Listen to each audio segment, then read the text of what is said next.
Urban farming is on the rise, and we got to chat with an urban farmer for some tips on starting your own backyard garden. Take a look. Hey everybody, today we're out here in East Sac and we're gonna go check out someone's backyard urban farm. Let's go. Isn't this great?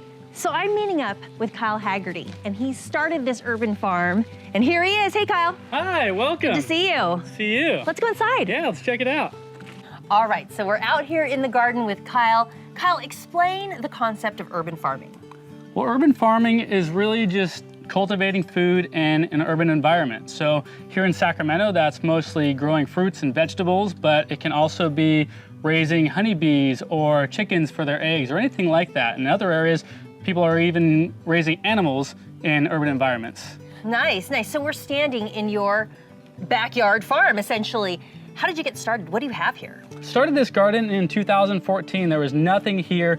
It was a completely empty yard, but full of sunshine, you know, sunshine and weeds. Yeah, you and need so that. we had a lot of opportunity. I saw opportunity to grow a lot of produce in a space that we could grow for ourselves, for our family, but also have enough to share with friends and neighbors. And so that's what we did. We built this little farm cart.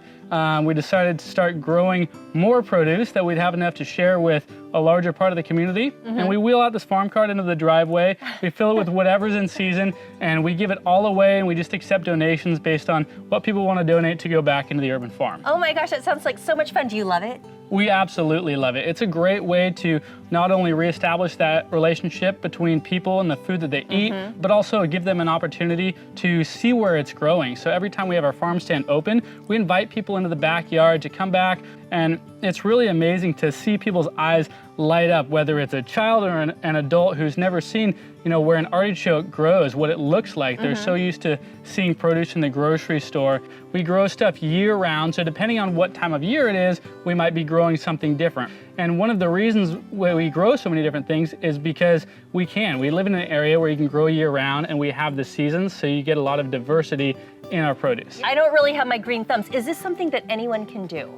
I would say absolutely this is something anyone can do. The thing is, you know, when people start a garden for the first time, they don't always find success in it, especially if they're going overboard and maybe trying more challenging things right out of the gate or trying to have too large of a garden. So I think for somebody trying to get into gardening or urban farming, just starting small, starting with the simpler plants, a smaller garden, maybe grow a few herbs and find success in that, and then just learn as you're going along. So would you say this is on the rise in Sacramento, the farm to fork capital?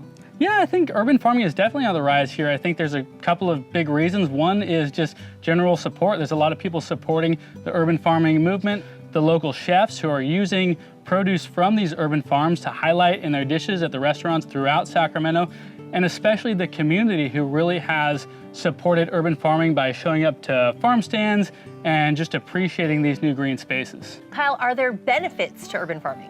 Absolutely. Urban farms are a great way to get healthy local produce to more communities, especially those communities that are often considered food deserts because they don't have access to this fresh local produce. And even in communities where there are grocery stores, this locally grown produce that can be right there in the neighborhood is actually grown for flavor rather than shelf life as it often is in a grocery store. And that farm to fork freshness also translates directly into more healthy, nutrient-dense food.